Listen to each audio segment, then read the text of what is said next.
नीलांजनं समाभासं रविपुत्रं यमाग्रजं छायामातण्डसंभूतं तं नमामि शनिश्चरम्। नमस्कार, स्वागत है आपका आचार्य वाणी में। मैं आचार्य विक्रमादित्य आपके साथ हूं और आज का कार्यक्रम हमने रखा है कुंभ राशि वालों के लिए कैसा रहेगा ये शनि का जो परिवर्तन होने का योग बन रहा है। शनि कुंभ राशि में चल रहे हैं और पिछले 4 महीनों से वक्री थे। वक्री ग्रह वैसे तो शक्ति संपन्न हो जाता है, लेकिन कई बार हमने ऐसा देखा कि शनि का वक्री होना विशेष तौर पर कई बार समस्याओं को भी उत्पन्न कर देता है। तो इस बात को हमको देखना चाहिए कि शनि पिछले 4 महीने में हमारे साथ क्या क्या किया। कुंभ राशि वालों को विशेष तौर पर इस बात का अच्छे से ज्ञान होगा कि शनि का पिछले 4 महीनों में जिस प्रकार का गोचर का प्रभाव रहा है। ये हम बात कर रहे हैं कुंभ राशि के लग्न वालों के लिए। कुंभ राशि या कुंभ लग्न दोनों है, उसका मिश्रित प्रभाव आप अच्छे से समझ सकते हैं। आमतौर पर कुंडली के अच्छे से एनालाइज करने वक्त ये बात देखनी चाहिए कि आपकी कौन सी कुंडली फलीभूत है। लग्न कुंडली, राशि कुंडली या कारकांश या कौन सा, कई प्रकार से कुंडलियां बनती हैं। अनेक प्रकार के वर्ग ज्योतिष के अंदर दृष्टिकोण दिखाए बताए गए हैं। उन सबको अच्छे से देखने के बाद समझा जा सकता है कि प्रभावी किस प्रकार का है। तो आज हम लग्न राशि के हिसाब से बात करने जा रहे हैं कुंभ के बारे में। और शनि महाराज लग्न में आपकी राशि में कुंभ राशि में जिस प्रकार चल रहे हैं, गोचर में हमने देखा जिस प्रकार से इस वर्ष के आरंभ में आए थे और उसके बाद अपना पदार्पण आरंभ किए और फिर आगे आगे चलते चलते अब वक्री भी हुए, अब मार्गी होने जा रहे हैं।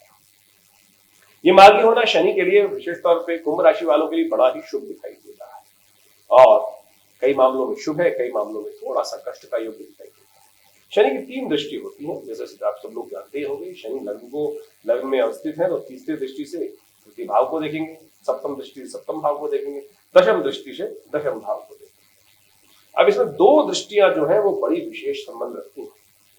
इसमें शनि की दृष्टि जहां भी पड़ रही है कुंभ राशि में, वो दृष्टि शनि को दृष्टि कष्ट देने वाली होती है। शनि महाराज देख रहे हैं तृतीय भाव को और तृतीय भाव है मंगल की राशि शत्रु। सप्तम दृष्टि में देख रहे हैं सिंह राशि को। लग्न में बैठकर सप्तम वहां 5 नंबर पड़ा है और वो शत्रु की राशि, पिताजी की राशि, उनके सूर्य की राशि। और उसके बाद वो देख रहे हैं विशेष तौर पर ग्रह योग के दृष्टिकोण से दशम भाव। दशम भाव जो है वो विशेष तौर पर समझ में आता है किसका 8 नंबर पड़ा होता है, वृश्चिक राशि वहां पड़ी होती है और वो है मंगल की राशि। तो ऐसे में तमाम दृष्टियां जो है वो कष्ट के योग बनाते हैं। लग्न में चलते हुए शनि भी फिर भी किसी ना किसी कारण से, शनि की दृष्टि के कारण से इन तमाम ग्रहों को, तमाम भावों को प्रभावित कर रहे हैं। तृतीय भाव मित्र का भाव, तृतीय भाव पराक्रम का भाव, तृतीय भाव जो है वो भाई का भाव और तृतीय भाव में बृहस्पति महाराज बैठे।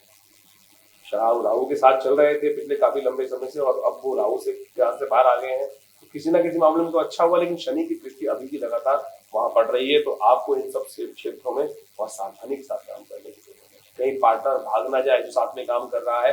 मित्र जो काम कर रहा है वक्री था तो वो अच्छी अवस्था में था, लेकिन यहाँ पर है तो आप इस बात को समझें कि यदि आप किसी पे डिपेंडेंट होकर काम करना चाहते हैं तो वो क्षेत्र बहुत अच्छा नहीं है। तो आप अपने ऊपर, इस पूरे निष्कर्ष को हम बताने का प्रयास करें। व्यवसायी लोगों की सबसे पहले बात करें। देखिए, व्यवसायिक दृष्टिकोण से आपको अपने ऊपर डिपेंड होना पड़ेगा। शनि महाराज अपने ऊपर बलबूते काम करने का प्रयास कर रहे हैं। शनि लग्न में स्थित है, कुंभ राशि स्वयं की राशि है, तो आप अपने बूते यदि चलना चाहते हैं तो बहुत करें। बैसाखी साथ लेने की आवश्यकता नहीं पड़नी चाहिए।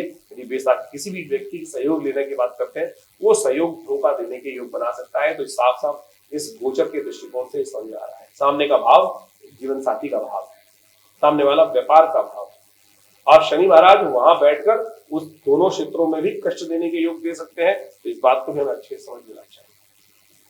और साथ साथ दशम भाव सम्मान का भाव है, मंगल की राशि वहां पड़ी है।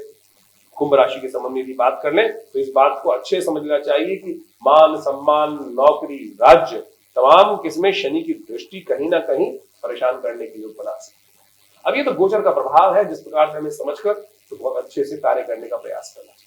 शनि आप अपने बलबूते, शनि योगरत है, शनि विशेष तौर पर स्वयं के बलबूते चलने वाला है। किसी और पर डिपेंडेंट होकर चलेगा तो फिर कष्ट देने के योग बना देगा। तो इस बात को अच्छे से हमें समझकर कार्य करने का प्रयास करना चाहिए। शनि 30 साल बाद इस राशि में, इस स्थिति में आए हैं और इसका महत्वपूर्ण प्रभाव आपके ऊपर आने वाला है। बहुत सारे लोग हमें बार बार लिख के भेजते हैं ना कि कुछ हो नहीं रहा है, क्या हो रहा है, तो ये प्रभाव है ना। ये वास्तविक तौर पर ज्योतिष का जो विशेष तौर पर एक एक चीज को एनालाइज, तो किसी ने कह दिया शनि लग्न में आ गए, लग्नेश है, बिल्कुल ठीक है, और लग्नेश शुभ हो जाते हैं, लेकिन दृष्टि तो उसकी अपनी प्रकृति के अनुसार ही होगी ना। जिस प्रकार से प्रकृति है शनि की प्रकृति के अनुसार से शनि की दृष्टि कष्ट देने वाली होती है, और शनि की दृष्टि जो पड़ रही है वो विशेष तौर पर इन ग्रहों पे, इन भावों में पड़ रही है, और वो आपके लिए विशेष तौर पर मेन फोकस बात होनी चाहिए। कथा आपने सुनी होगी कि शनि महाराज जब गणेश जी की गर्दन पर, गणेश जी के मुख पर शनि की दृष्टि, शनि महाराज वहां भगवान शंकर के दरबार में नीचे दृष्टि करके बैठे, लेकिन जब कहा गया कि अरे महाराज आप ठीक हैं, बोले हमारी दृष्टि में दोष है महाराज, लेकिन जैसे ही वो दृष्टि गणेश जी के पुत्र श्री शंकर जी के पुत्र गणेश पर पड़ी, उसका प्रभाव हुआ। भगवान आगे कालांतर में उनकी भी समस्या उत्पन्न हुई, तो शनि की दृष्टि इतनी खतरनाक मानी गई, इसका उपाय करने की जरूरत। अब इससे ये निर्गत तो आप हो जाए कि आप सबसे पहले समझ लें कि ये मतिमंद जो बेसिकली कई लोगों ने आपकी भ्रांति कई ज्योतिषीय दृष्टिकोण से आप सुनते होंगे बहुत शुभ हो गया है कि कुंभ में शनि आ गए हैं, और विशेष तौर पर तो हमने आपको उसका एक बहुत विशेष बात समझाने का प्रयास किया कि शनि यहाँ आने के बावजूद भी जो कमियां दिखा रहे हैं वो इस कारण से दिखा रहे हैं। अब इसको ठीक करने का प्रयास जो शास्त्र में निवारण के उपाय हैं उनको आप अच्छे समझ के कर सकते हैं। निवारण क्या है? अपने बलबूते चलने का प्रयास करें। शनि शुभ किसके लिए?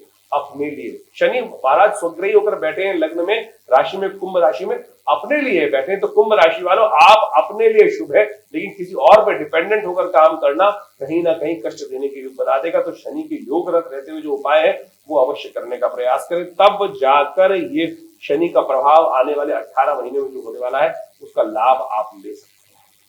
नहीं तो लोग आज ज्योतिषी जो है उपाय के नाम पर कोई कुछ करा रहा है, कोई कुछ करा रहा है, कोई अंगूठियां पहनवा रहा है, कोई कुछ कर रहा है, सब दुकान चला रखी है, सब दुकान चला रखी है, और उसके बाद बस काम कर देते हैं और बस जो 2-2 रुपए के रत्न है उनको बेचकर व्यवस्थाएं चला देते हैं। तो देखिए इस ज्योतिष के दृष्टिकोण को आप वास्तविक तौर पर उसके प्रभाव और उसके स्थान पर किस प्रभाव को उत्पन्न कर रहा है उसको समझने का आपको प्रयास करना चाहिए। तो कुंभ राशि वालों को विशेष तौर पर इस बात को समझते हुए कार्य करना है कि जिन जिन चीजों ने आपके लिए शनि महाराज ने कहां विघ्न उपस्थित कर रखा है। बृहस्पति, इस कुंडली में अच्छा क्या हो रहा है कि बृहस्पति महाराज राहु से अलग हो गए, और राहु के अलग होते ही बृहस्पति का शुभ प्रभाव, लेकिन वो भी शनि से दृष्ट है, लेकिन फिर भी बृहस्पति की दृष्टि सप्तम भाव को पड़ रही है। बृहस्पति की दृष्टि विशेष तौर पर आपके एकादश भाव में पड़ रही है। वो आप कुंभ राशि वालों के लिए आने वाले कुछ समय में बहुत सुंदर योग बना के देने की व्यवस्था बनाने वाले हैं, तो वो बहुत शुभ आपके लिए करने वाले हैं। लेकिन आपको शनि का उपाय विशेष तौर पर करने का प्रयास करना है। ऐसे में विशेष तौर पर एक बात और समझ कि जो पढ़ाई लिखाई में लोग काम कर रहे हैं वो किसी ना किसी प्रकार से कुंभ राशि वालों को ध्यान रखना चाहिए, उसमें कहीं ना कहीं रुकावट आने के योग बन सकते हैं किसी भी कारण से, चाहे आलस्य का प्रतीक हो, चाहे जिद का प्रतीक हो, किसी भी कारण से पढ़ाई लिखाई जिन बच्चों का विशेष तौर पर इस राशि के संबंध है, तो इस बात का उनको ध्यान रखते हुए कार्य करने का प्रयास करना चाहिए। शनि महाराज यहाँ भी विघ्न उपस्थित करने के योग। स्वास्थ्य के संबंध में इस बात का ध्यान रखिएगा, स्वास्थ्य के संबंध में भी शनि महाराज वात रोग और विशेष तौर पर नर्व संबंधित तकलीफ को देने के यहाँ योग बनाते दिखाई दे रहे हैं, तो उसका भी उपाय आपको करना पड़ेगा। कैसे उपाय होगा? प्राकृतिक। शनि प्राकृतिक, शनि कहते हैं कि आप सिंथेटिक चीज नहीं, प्राकृतिक। यदि आप प्राकृतिक रहेंगे, योगरत रहेंगे, तो आपको स्वास्थ्य योग का सहारा लेने का प्रयास नहीं। लाइफस्टाइल में जो पूरे चेंजेस हो सकते हैं, जितने बेस्ट चेंजेस हो सकते हैं, उनको प्राकृतिक तौर पर जीवन जीने का तरीका होता है, उसको अपनाने का आपको प्रयास करना चाहिए। नहीं तो स्वास्थ्य के मामले में शनि का ये प्रभाव थोड़ा सा कष्ट देने के योग बना सकता है। तो इस सिद्धांत को आपको अच्छे से समझकर कार्य करने का प्रयास करना चाहिए। हमने आपको यहाँ पर इस बात को समझाने का प्रयास किया है कि जो लोग भ्रांति बनाने का प्रयास कर रहे हैं, फिर ज्योतिषी में लोग देखते हैं कि महाराज इतने सुंदर स्थान में आया, उसके बाद भी कष्ट देने के योग बना रहा है। तो जिन जिन क्षेत्रों में कष्ट देने के योग बना रहा है शनि को, वो हमने आपको बताने का प्रयास किया कैसे ठीक करें। बिल्कुल इस बात को रास्ता है, बिल्कुल कैसे शनि को ठीक किया जाए। सबसे पहला रास्ता, स्वयं को पहचानो, स्वयं पर कार्य करने का प्रयास करो। ना तो बॉस पे डिपेंड हो, ना राजा पे डिपेंड हो, ना जीवन साथी पे बहुत ज्यादा डिपेंड होने का प्रयास करें, ना पार्टनर पे, ना मित्र पर, ना भाइयों पर। स्वयं के बलबूते जीतकर स्वयं के मलेश्वर दिखेगा। इस बात को मान लीजिए, बृहस्पति शनि महाराज ये बात कह रहे हैं कि आप अपने बलबूते, जो यदि अपने बलबूते काम करने का प्रयास करोगे तो बहुत सुंदर तरीके से ये शनि महाराज आपको आने वाले 18 महीनों में बहुत बढ़िया लाभ देने के योग बना सकते हैं। उपाय के तौर पर सबसे पहला आपको ये कार्य करना चाहिए। एक उपाय हम आपको रूहानी रूप से उपाय बताने का प्रयास कर रहे हैं कि यदि आप इस उपाय को करने का प्रयास कर ले तो बहुत जल्दी तरीके से आपके लिए लाभ के योग बन सकते हैं। एक तो किसी भी कारण से गलत तरफ ना जाए। कोई नशा, कोई गलत आदत यदि आपके जीवन में चल रही है या आप उस तरफ जा रहे हैं तो शनि के और दुष्प्रभाव होने के योग दिखाई देंगे आपको। तो सबसे पहला काम ये करना है कि प्राकृतिक भोजन, प्राकृतिक आहार, प्राकृतिक विहार, इस बात का ध्यान रखें। और किसी भी नशेबाजी या किसी भी गलत विचार की तरफ यदि जाएंगे तो ये शनि महाराज आपको इतना कष्ट देने के योग बना देंगे कि फिर आप परेशान होने के कगार पर पहुंच जाएंगे। तो ऐसे में आपको विशेष तौर पर शनि के मंत्र का जप करने का प्रयास करना चाहिए। शनि के मंत्र का नित्य प्रति जप करने का प्रयास करें। ओम प्रांग प्रीं प्रौं से शनिश्चराय नमः, इस मंत्र का नित्य प्रति जप करें, ये आपके लिए बहुत बढ़िया होगा। या शनि के दिव्य स्तोत्र का मैं पाठ करके यहाँ दिखा रहा हूं, वो आप करना शुरू कर दें, उससे बढ़िया कोई चीज हो नहीं सकती।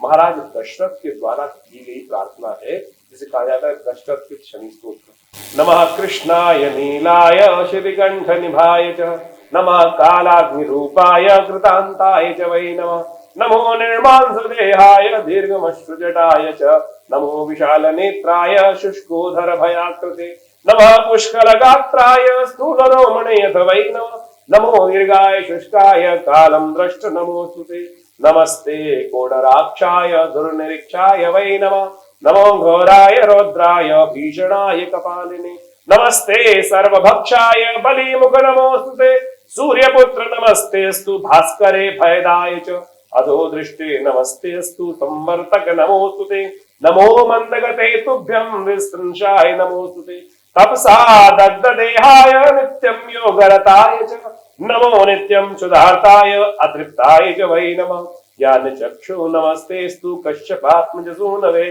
तुष्टो ददासि वै राज्यं हृष्टो हरसि तत्क्षणात्, देवासुर मनुष्याश्च सिद्धि विद्याधरोर्गा, त्वया विलोकिता सर्वे नाशं यान्ति समूलता, प्रसादा कुरु मे देव वराहोऽहम् उपागता, एवं मस्तुत्तदा सरिग्रह राजो महाबला।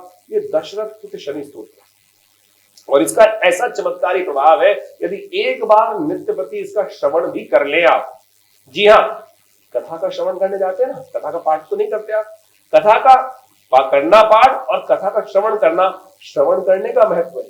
यदि आप जप कर सकते हैं तो बहुत सुंदर बात है, यदि आप इसका श्रवण भी कर लें तो शनि के दुष्प्रभावों से आप अपने आप को बहुत सुंदर तरीके से बचा सकते हैं। तो ये मैंने दिव्य शनि के स्तोत्र को आपके समक्ष रखा है, इसको आप अवश्य करने का प्रयास करें और देखिएगा इससे काफी कुछ परिवर्तन का योग, आपके शनि के दुष्प्रभाव को दूर करने का बहुत सुंदर तरीके से प्रभाव आपके जीवन में उत्पन्न होने का रास्ता बनेगा। इसके अलावा भी शनि के और भी बहुत सारे योग, उन सबको बहुत अच्छे समझकर आप कार्य करने का प्रयास करेंगे तो बहुत सुंदर रहेगा। नमस्कार, धन्यवाद।